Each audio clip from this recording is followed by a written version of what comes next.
ஒரு இடத்துல உட்கார மாட்டார். அவர் 3வது நரசிம்மர். 4வது யோகானந்த நரசிம்மர்னு சொல்லி வேதமலையுடைய வடமேற்கு பகுதியில் ரிஷிகளுக்கும் முனிவர்களுக்கும் யோக சித்தியை அனுகிரகம் பண்ணக்கூடிய மூர்த்தியாக யோக நரசிம்மராக யோகத்தில் அமர்ந்திருக்கக்கூடிய கோலத்தில் இருக்கார். பிரகலாதனை அவ அப்பாவை சம்ஹாரம் பண்ணி சுவாமியே தன்னுடைய திருக்கரங்களால் பட்டாபிஷேகம் பண்ணி வைக்கிறார். மகாராஜாவாக பட்டாபிஷேகம் பண்ணி வச்ச பிரகலாதன் குழந்தை. அந்த குழந்தைக்கு தத்துவ ஞானங்களையும் யோகத்தையும் தானே உபதேசம் பண்ணாராம். அப்படி உபதேசம் பண்ண குரு வடிவமாக இருக்கக்கூடிய கோலமாக இந்த யோக நரசிம்மருடைய கோலம் இருக்கு. பொதுவாகவே நரசிம்மருடைய வடிவம் அப்படிங்கிறது குரு சுரூபமாக சொல்லப்படுறது. அதுலேயும் இந்த யோக நரசிம்மருடைய வடிவம் அப்படி யோகானந்த நரசிம்மர்னே பேர். யோகமும் ஆனந்தமும் இருந்துட்டா அப்புறம் வேற என்ன வேணும்? யோகமும் இருக்கு, ஆனந்தமும் இருக்கு அப்படின்னா வாழ்க்கையில் வேற ஒன்றும் வேண்டாமே. அந்த யோகானந்த மூர்த்தியாக இருக்கார். அடுத்து 5வதான நரசிம்மர் பாவன நரசிம்மர். பாவன நரசிம்மருடைய கோவில் இந்த அகோபில மலையுடைய பகுதியில் கொஞ்சம் தள்ளி இருக்கு.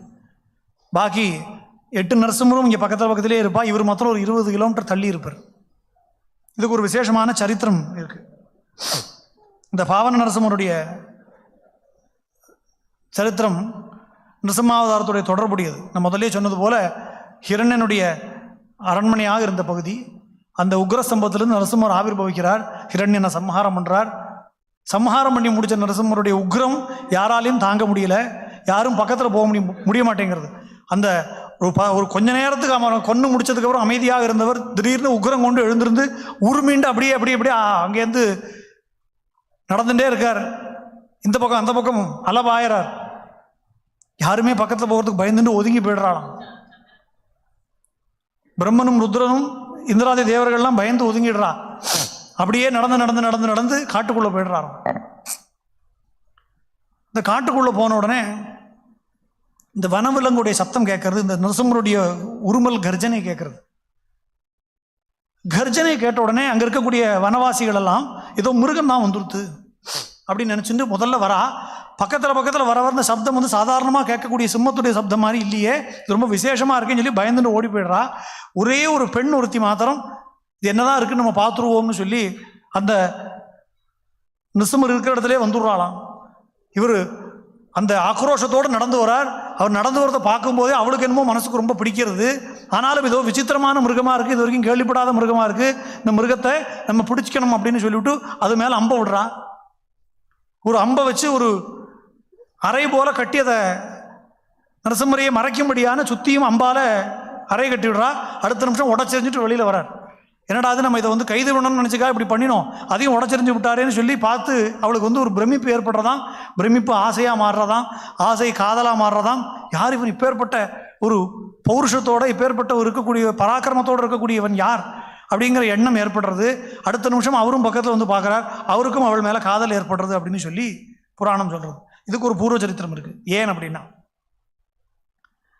மகாலட்சுமி க்ஷீரசாகர தனியான்னு பேர் அவளுக்கு, பார்க்கடலுடைய கடலரசனுடைய மகள். ஒரு சமயம் இந்த கடல் அரசன் தன்னுடைய மகளையும் மருமகனையும் தன்னுடைய ஆற்றுக்கு ஒரு விசேஷத்துக்காக கூப்பிட்டுருக்கான். எப்பவுமே மாப்பிள்ளை ஆற்றுக்கு வந்துட்டார் அப்படின்னாலே விசேஷமாக கவனிக்கிறது வழக்கம் தானே. அதனால் மாப்பிள்ளை வந்திருக்காருன்னு சொல்லி பெரிய விருந்து தடபடலாம் நடக்கிறது. மகாவிஷ்ணு மகாலட்சுமியும் வந்திருக்கா அப்படிங்கிறதுனால அவளை தரிசனம் பண்ணுறதுக்காக பல பேர் வரா அங்கே. அப்போ துர்வாச மகரிஷி அங்கே வராராம் அவளை தரிசனம் பண்ணுறதுக்கு வேண்டி. ஆனால் இங்கே மாப்பிள்ளையை கவனிச்சிருந்த காரணத்தினால வந்த ரிஷியை கவனிக்கலை. அதனால் துர்வாசருக்கு கோபம் வந்துருத்து. கோபம் வந்தால் அடுத்தது சாபம் வரும். ஏன்னா பாக்கி உள்ளவர்களுக்கெல்லாம் நம்ம ஒருத்தர் சபிச்சோம் அப்படின்னா நம்மளுடைய தபஸ் குறையும். அதனால தான் எப்பயுமே நல்ல வார்த்தை தான் சொல்லணும். யாராவது ஒருத்தர் நமக்கு கெடுதல் பண்ணால் கூட பகவான் பார்த்து போறன்னு விட்டுடணும். நம்ம அவனை பற்றி ஏதாவது தூஷணமாக ஒரு வார்த்தை சொன்னோன்னா நம்ம தெரிஞ்சோ நம்மகிட்ட இருக்கிற தபசே இந்த செவுத்துல ஒட்டின்னு இருக்கிற ஒட்டடை மாதிரி ஒட்டின்னு இருக்கு, அதுவும் போயிடுதுன்னு வச்சுக்கோ. என்றைக்கோ ஒரு நாளைக்கு இத்தனை வருஷ காலம் பூமியில் ஒரு 50 வருஷம் 60 வருஷம் வாழ்ந்துருக்கோன்னா ஒரு 4 நாள் ஒழுங்காக ஜெபம் பண்ணியிருந்தால் ஜாஸ்தி. அதனால் ஏதோ கொஞ்சம் நஞ்சம் அனுகிரகம் இருந்தால் கூட இந்த மாதிரி அடுத்தவன் அப்படி போட்டும் இப்படி போட்டும் சொன்னான்னா அந்த இருக்கிற தபசும் நம்மளை விட்டு போயிடும். அதனால தான் யாரையுமே நம்ம தூஷிக்கவோ சபிக்கவோ கூடாது. பகவானுக்கு தெரியும், அவன் பார்த்து பண்ணா இவதை பித்துக்குழி இதுக்கு கேட்க கூட தெரியலன்னு சுவாமி நமக்கு அனுகிரகம் பண்ணுவான். நம்மளே பண்றோம்னு வச்சுக்கோ, உனக்கு சாமர்த்தியம் இருக்கேடா நீயே பார்த்துருவான். அப்போ நம்ம யாரையாவது தூஷணமாக சொன்னாலோ சபிச்சாலோ நம்மளுடைய தபஸ் குறைஞ்சு போயிடும். ஆனால் துர்வாசருக்கு மாத்திரம் ஒரு விசேஷமான அனுகிரகம் இருந்தது. அவர் யாராவது சபிச்சார்னா அவருடைய தபஸ் 2 மடங்கா அதிகமாகும். அவருக்கு மாத்திரம் அப்படி ஒரு அனுகிரகம். சாட்சாத் பரமேஸ்வரனுடைய அம்சம் கொண்டவர். அத்ரி மகர்ஷியுடைய புத்திரனாக சந்திரனும் தத்தாத்திரேயரும் துர்வாசரும் வருகிறார். பிரம்மாவுடைய அம்சமாக சந்திரனும், விஷ்ணுவுடைய அம்சமாக தத்தரும், ருத்ரனுடைய அம்சமாக துர்வாசரும் வந்தான ஐதீகம். அப்படி அந்த சாபம் கொடுத்தார் அப்படின்னா அவருடைய தபஸ் ரெட்டிப்பாயிடும். அதனால எல்லாரையும் சபிச்சிருவார். இங்கே பார்க்குறார், நான் ஒரு மகரிஷி, நான் வந்திருக்கேன், என்னை கவனிக்கிறத விட உனக்கு உங்கள் ஆத்து மாப்பிள்ளை பெருசாக போயிடுது, அதனால் நீ கடலரசனா இனிமேல் இருக்காத காட்டரசனா போயிடு அப்படின்னு சாபம் கொடுக்குறான். அவனும் அவன் மனைவியும் ஒரு வேடுவ குலத்தில் காட்டரசனாக பிறக்கணும்னு சொல்லி சாபம் ஏற்பட்டோடனே மகாலட்சுமிக்கு மனசுக்குள்ள ஒரு வருத்தம் ஏற்படுறது. என்ன இருந்தாலும் என்னால் தான் இது வந்தது, நான் ஆற்றுக்கு அம்மா பிறந்தாத்துக்கு வரணும்னு சொல்லி வந்தேன், நான் வந்த நேரம் என்னால் உங்களுக்கு இப்படி ஒரு கஷ்டம் வந்துடுது, நான் வந்ததுனால எங்கள் ஆத்துக்காரரை கூட்டின்னு வந்தார், அவர் கூட வந்ததுனால இந்த இவ்வளோ சம்பவங்களும் ஒன்று கொண்டு தொடர்ச்சியாக நடந்து இவ்வளோ கஷ்டமும் வந்துடுது நமக்கு. எங்கள் அப்பா அம்மா உங்களுக்கு இப்படி ஒரு கஷ்டம் வந்துடுது, ஆனால் நீ பேர்பட்ட ஒரு மகாராஜாவாக இருந்து விட்டு இப்படி போய் ஒரு காட்டுக்கு ராஜாவான்னு இருந்தேன்னா எனக்கு மனசு கஷ்டமாக இருக்கும். அதனால் நீ அப்படி ஒரு சாபத்தினால பூலோகத்துக்கு போனியானா நான் உனக்கு பொண்ணாக வந்து அப்போ உனக்கு நான் கைங்கரியம் பண்ணுறேன், உனக்கு கஷ்டப்பட விட மாட்டேன்னு சொல்லி மகாலட்சுமி சொன்னாலாம். மகாவிஷ்ணு சொன்னார், கவலைப்படாதீங்க, இதெல்லாம் ஒரு சங்கல்பத்தினால நடந்திருக்கு. நீங்கள் 3 பேரும் காட்டுக்கு போன உடனே மகாலட்சுமி பூலோகத்துக்கு போனான்னா நானும் என்னுடைய ஒரு அவதாரத்தில் வந்து உங்களை தடுத்தாட்கொள்கிறேன்னு சொல்லி மகாவிஷ்ணு வாக்கு கொடுத்தாராம். அப்படி கொடுத்த வாக்கின்படி தான் கடலரசனாக இருக்கக்கூடிய ரத்னாகரனும் அவன் மனைவியும் இந்த அகோபில வனப்பகுதியில் வேடுவராஜனாகவும் அவன் மனைவியாகவும் பிறக்கிறா. அவளுடைய பெண்ணாக சாட்சாத் மகாலட்சுமியே வந்து பிறக்கிறான். இந்த வேடுவ குலத்துக்கு இன்றைக்கும் இருக்கா வாழலாம், அவர்களுக்கு செஞ்சுன்னு பேர். இந்த ட்ரைபல் பீப்புளுக்கு செஞ்சுன்னு பேர். அதனால் அந்த மகாலட்சுமிக்கு செஞ்சு லக்ஷ்மின்னு பேர். இப்போ நிருசுமனையே தைரியமாக எதில் நின்று அம்பால அணைக்கட்டி அவனை தடுக்கணுமான அந்த பராக்கிரமம் யாருக்கு இருக்கும்? மகாலட்சுமிக்கு மட்டும்தான் இருக்கும்.